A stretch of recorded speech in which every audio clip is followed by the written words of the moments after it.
কোনো ট্যাগে লাগায় তাহলে কি আমি মহব্বত ছেড়ে দিব? না। ছেড়ে দিব? না। ছেড়ে দিব না। না।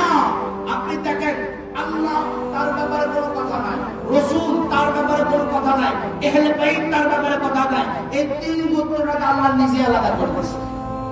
আমরা জগা পছন্দ করে ফেলতেছি। সাহাবায়ে কেরামদেরকে কেউ কোনোদিন সমালোচনা করে নাই, করবে না। সেই আকলে দুর্বল সেই করবে।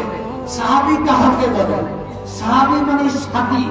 সে রাসূলের রাজিতে রাজি ছিল, যে রাসূলের রাজিতে রাজি। আল্লাহর আব কারা হয়? যে আল্লাহর রাজিতে রাজি, তারাই আল্লাহর আব। বাকি আল্লাহ আছে মানুষ হিসেবে। কিন্তু এখানে হচ্ছে আল্লাহর রাজিতে যারা রাজি হতে পারে। মনে করেন কোনো কারণে আল্লাহ আজকে আপনার একটা পরীক্ষা দিছে, হয়তো আপনার অনেক মুসিবত দিছে, আপনি আশা দিয়ে বলছেন মুসিবত দিছো তোমার কাছে ভালো লাগছে। তোমার কাছে যদি ভালো লাগে তো আমার কাছে ভালো লাগছে। সুবহানাল্লাহ। মুসিবত দিছে কে? আল্লাহ। বান্দা বলতেছে আল্লাহ মুসিবত দিছো, তুমি খুশি আছো তো? আমি খুশি। সুবহানাল্লাহ। পেরেশানি নাই, পেরেশানি নাই, সে খুশি। আল্লাহর রাজিতে সেই খুশি। এখানে আল্লাহ পাক বলেন তুমি যেটা আমার রাজিতে খুশি, আমি তোমাকে পরীক্ষা করার জন্য এটা করছি। আমার রাজিতে যদি তুমি খুশি, আমি এবার তোমাকে কবুল করছি। আমরা কোনটা হচ্ছে আল্লাহর রাজিতে রাজি, হাবিব মুস্তাফার রাজিতে রাজি। সুতরাং কে কি বলছে না বলছে তাই বলে প্রেমের জগৎ থেকে ছুটে যাব না। সেবেদা শরীফ আল্লাহর ব্যাপারে, আল্লাহর ইবাদতের ব্যাপারে আপনাদেরকে তাগিদ দিয়ে যাচ্ছে। সেবেদা শরীফ রাসূলের প্রেম মহব্বত ভালোবাসার ব্যাপারে তাগিদ দিয়ে যাচ্ছে। সেবেদা শরীফ আমার এবং আপনার মহব্বতটাকে পরিপূর্ণতার রাহে পরিপূর্ণ শীর্ষে পৌঁছানোর জন্য আহলে বাইতের গোলামের কথা বলে যাচ্ছে। সেবেদা শরীফ শুধু তাই বলে না, আপনি আহলে বাইত চিনতেন কিভাবে, আপনি রাসূল চিনতেন কিভাবে। মা বাপ যদি না আসতো আপনি আল্লাহকে চিনতে পারতেন না, রাসূলও চিনতে পারতেন না, আহলে বাইতও চিনতে পারতেন না। সেবেদা শরীফ পূর্ণ প্রকাশ দেয়। আমি আমার নজওয়ান বাচ্চাদের কাছে, বাবা তোর মা যদি বলে আমার কাছে না আসতে, তুই আসিস না। সবার উঠতে মা, সবার উঠতে বাবা। তোর মা এবং বাপকে লালন কর। যদি লালন করে যদি তোর মা বাপ যদি নাও আসতে দেয়, তাহলে মনে রাখবি তুই ওখান থেকে আমার মহব্বত করবি, ওয়াসকারের মতো মহব্বত হয়ে যাবে। আল্লাহ আমাদেরকে বুঝাতে পারবেন। আমি কষ্ট দিব না, তবে আজকে আমার মন খারাপ। কষ্ট দিব না, তবে আজকে আমার মন খারাপ। কেন জানেন? এই যে আপনারা আজকে চলে যাবেন, আমার একদিন করে যাবেন। আমি আপনাকে ভালোবাসি। যদি কখনো মুখটা ছিঁড়ে রাখতে পারতাম, আমার ভালোবাসাটা বুঝতেন না। আমি অনেক ভালোবাসি। আমার আপনার যেখানে থাকেন না কেন, আমার মনটা আপনাদের কাছে পড়বে। আমি আল্লাহর জন্য আপনাদেরকে ভালোবাসি, রাসূলের জন্য ভালোবাসি। বাবাজিরা, আমি যদি দুনিয়াতে নাম থাকি, ময়দান ছাড়বেন না, ময়দান ছাড়বেন না, প্রেমের জগৎ ছাড়বেন না।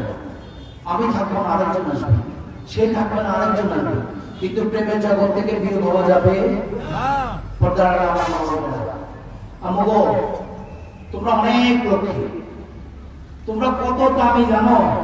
আমরা বেটাদের কত আল্লাহ এত মহব্বত করে না, তোমাদেরকে যতটুকু মহব্বত করছি। আম্মা জান আয়েশা খাদিজা রাদিয়াল্লাহু তাআলা আনহাকে আমরা রাসূল বলতেছেন, ইয়া জানো ইয়া রাসূলুল্লাহ। আর খাদিজা এটা কি জানার বিষয়? এটার ব্যাপারে উলুল কথা বলা যাবে না। আমার ইলমের পাহাড় দেখাতে যায়, আমি আপনাদের খাদিজা সম্পর্কে বলতে পারবো না? পারবো না? বলেন আজকে পারবো না।